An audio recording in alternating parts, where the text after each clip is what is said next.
Hey Gemini, welcome to your tarot session. Thank you so much for joining me today. We're going to dive right into your reading.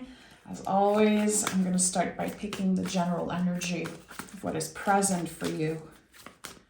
Gemini, Sun, Moon, Rising, Venus, you're all welcome here. Gemini, Temperance. Okay, that's exciting, Gem. So, the Temperance card, it really is the flaming arrow in some way. Things are moving very fast, but it's happening because you are ready, because you have learned to really embody the alchemist. The Temperance card really is when we have transmuted something challenging into something beneficial for us. It's not necessarily a transformation of the negative into positive. It really is that we're learning lessons. We are becoming more understanding with ourselves, more patient with ourselves. And we are, again, moving very, very fast. This is a Sagittarius energy. So again, the flaming arrow. You have the opportunity to begin a new journey that is full of luck, full of abundance. But what is important is that you keep on practicing the things that you have learned about yourself in the recent past. Make sure, again, that those lessons, those challenges are transmuting into something beneficial for you. You are breaking cycles. You are ending some type of pattern, and you are moving on to the next level as an alchemist. This is the beginning of, a new era of luck, a new era of abundance. 7, okay, interesting. Is it a new 7-year cycle? Tell me more about this for Gemini. 10, a new decade, a new cycle of 10 years of, again, the word that's coming through for me is abundance, but I think that your perception of what abundance is, what would make you happy, what would consist of a quote unquote good, great life, I think it has evolved with you. Okay. So we have the 10 of Cups, 4 of Pentacles, and then the Page of Pentacles that came through. Very interesting. So again, it makes sense because you're closing some type of cycle. Here with the 10 of Cups, we are honoring everything that we are moving on from. There's a lot of love here. I'm letting go. I'm letting the cycle close, but I am holding space for the beauty and the happiness that was once there. It's not just about cutting cords and say, goodbye, I'm never looking back. There's acceptance. There's the honoring of, again, what was once beautiful for you. This 4 of Pentacles that came through right after confirms everything I just said about you being invited to constantly recalibrate, to constantly go back to the lessons that you have learned. So you will be tested again. But the tools that you acquired in the past decade are now so important for this new journey. They will be really at the heart of this new journey for you. I think a lot of what you're leaving behind, Gemini, is some type of fight or inner battle with authority. How maybe there was a lot of things that were challenging around how you were born, how your caretakers took care of you or did not take care of you in the way that you hoped they would. For some reason, with the Page of Pentacles, I'm sensing a lot of nostalgia. Like there's this wave of nostalgia around specific years of, I would say, early teens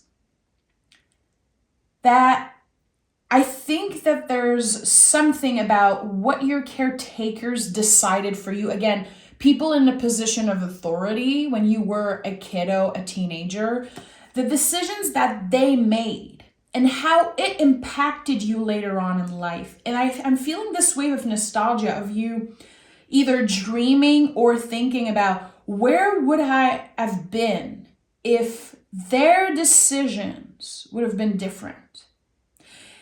It's not that you're necessarily dealing with regret. I just think that you're opening yourself to some type of, a spectrum of all possibilities. That tells me that you've done inner child work. And that also tells me that you're going to be doing more inner child work in this next year. Again, I'm feeling like there's this new decade that's opening up. It's a completely new layer of your life, of your destiny. And there's a lot of inner child work there, but it's about you reconnecting with the possibilities. You're not obsessed over what happened. You're working, collaborating with the possibilities, because now you have full control. You have full control. So even if there's some type of pain or frustration around, again, caretakers and the decisions that they took for you that impacted you, you're reclaiming some type of power here around, okay, let me tap into the possibility of what could have been. I keep getting that for you. You're about to explore what could have been. That's very interesting. So much is coming up for you. Okay, Gemini, tell me more. Tell me more about the pentacle that the page is holding. We have the Death card. And a Death card, of course, is the deepest transformation in the tarot. It's when we completely shed some type of layer here. And everything about our values and our upbringing is changing, our perception of that. It's connected to fixed water. So it's like all the feelings that you could not hold anymore, they're clearing out. And there's the possibility for something brand new to happen. I do feel like for some of you, there's literally a loss that's connected to the Death card, which is something that rarely comes up for me because I connect the 5 of Cups in the tarot with grief and loss.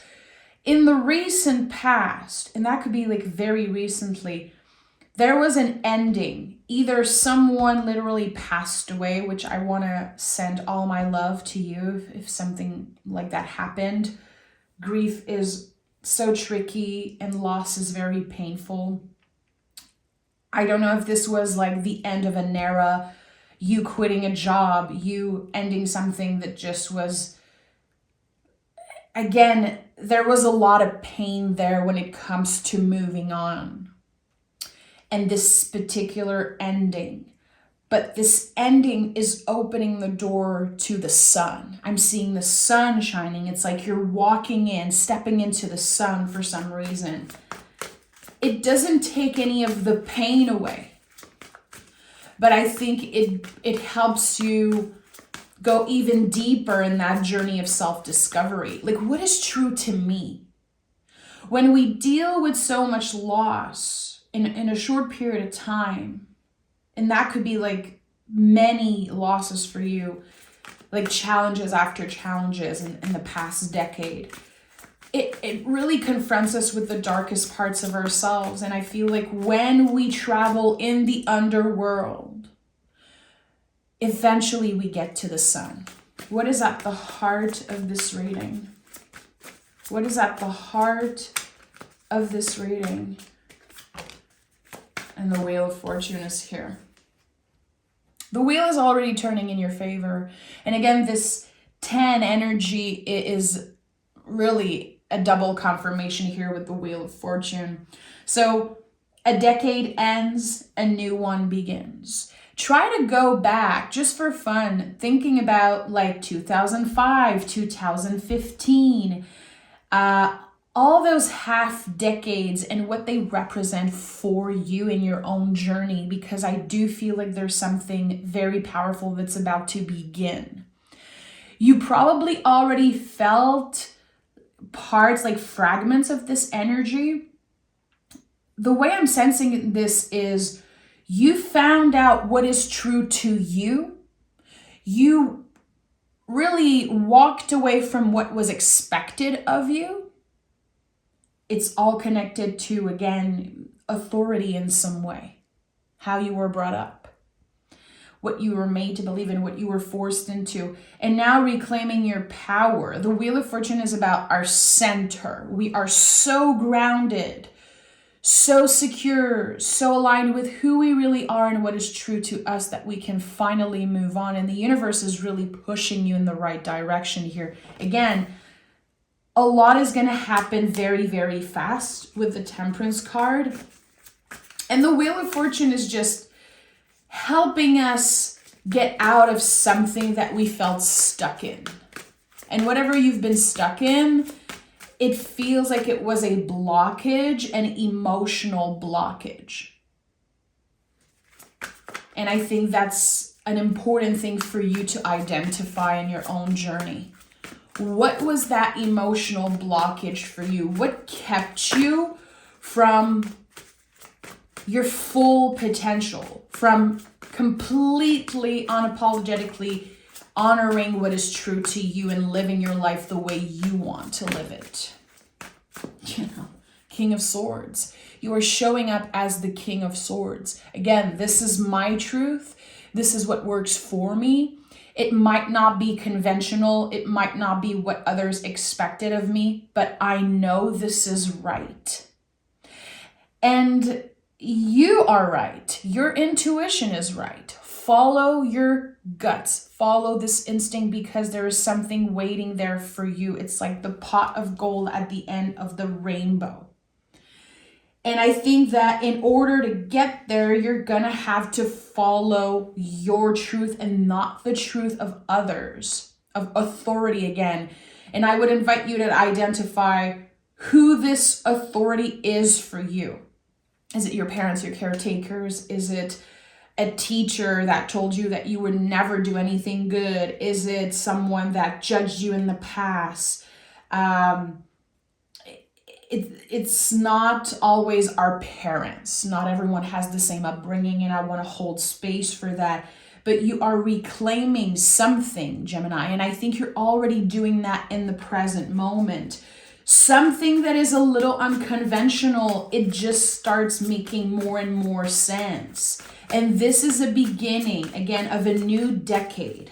A decade of... The way I'm sensing this is that you're able to flow with each and every day instead of looking for a perfect structure, instead of making sense of everything, quantifying everything, rationalizing everything. You're like, I don't know if this makes sense, but to me, it feels good. And we have the Three of Swords. And the Three of Swords invites you to communicate that, to take the sword out of the heart and heal the wound properly. So yes, a new decade begins for you, and a new journey of healing also begins. You're going to be exploring different parts of yourself. You are definitely going to be going back into this journey in the underworld. So reconnecting with some darker parts of your identity, which is essential. We don't want the inner critique to die. We don't want the ego to die. It's such, especially when it comes to ego, that it's probably the biggest BS in the spiritual community, because we absolutely need the ego to accomplish certain things. Gemini, you are wise enough to understand that. Your power is to work with multiple truths, to believe multiple truths at once. This is what the twin represents in the Gemini energy. Being able to say, that is something about myself that I don't really like. It doesn't mean that I have to suppress it. Actually, if I learn to collaborate with that part of myself, I will find more balance. I want to understand who I really am and why I am a certain way, why I emotionally block myself from certain things, why I sabotage myself sometimes, why I have amazing periods where I'm confident and I believe in myself, and then randomly, instantly, I'm just discouraged and I'm sabotaging this success. I think that you're able, in 2025, you're able to find some type of balance that really works for you, but I think it's very unconventional. That's the way I'm perceiving it. It's not a conventional path that you are on. And that might seem very scary for anyone who is trying to put you in a box. Anyone who has been benefiting from you constantly doing the same thing, being the same person, interesting in the same type of thing. You've been fixed for a while. And now you're out of this. So some people are just going to naturally leave your life. And that means that it's creating space for new connections, new everything. With the Page of Wands, you understand the value of change. You understand how important it is to let go and to open yourself up to the possibilities. Again, it's not about what has been, it's about what could be. Look at how the page is looking at the wand here. He understands that this is just a piece of wood to some people, but for him, it's it's a magic wand, it's a tool, it's something that will help him get to the next level of something. And the Page of Wands connects so beautifully with the Temperance card. And again, this inner child work that you will still be doing in this new decade. I think that you have worked with the foundation, you have worked with everything that you value, maybe your connection to your body, to authority, to also money in general. And I think that now in this new journey, it really is about what you can create. In this moment, understanding that you have all the tools that you need, that you are wise enough to create anything that you want. And it's not about being irrational and just sitting on our butt and saying, I'm manifesting this and I'm waiting for this to happen. This is not how it works. I read comments like this all the time. People saying, well, if I try to manifest that I'm going to win $1 million, it's never going to happen. Therefore, this is BS. And that is someone who is just, not being rational. It's not about hoping to win $1 million. It's about saying, what are the possibilities? What are my talents? What is true to me? And understanding that potential, that seed of potential that has been preparing for a very, very long time. That's why the Death card is here. That's why the Wheel of Fortune is at the heart. We're talking about energies that feels like they have been on the compost pile of your life for decades now. It was never not meant to be. It's just that there were so many other things that needed to be cleared out of your life and so much more for you to understand before being able to fully trust in your own potential. And this is a new journey, a new cycle. But listen, there are going to be moments where you stop believing, when you feel discouraged. It's part of the process. It's part of the path. How much do you want it? How much do you want this life that feels perfect to you? And I think you want it enough to wait and be patient. The Seven of Pentacles says the day you plant the seed is not the day you eat the fruit. And I think you understand that. Again, you have planted seeds of possibilities kind of in so many different areas. I think that maybe your nervous system is a little exhausted. Like, where do I begin? Again, what is true to me? What would be the best case scenario? What do I really want? Because I think that there's so many old stories and beliefs that you've dissolved and deconstructed in the past decades, especially around your roots, authority, and how you were brought up, that a lot of your vision is kind of tainted still in some way.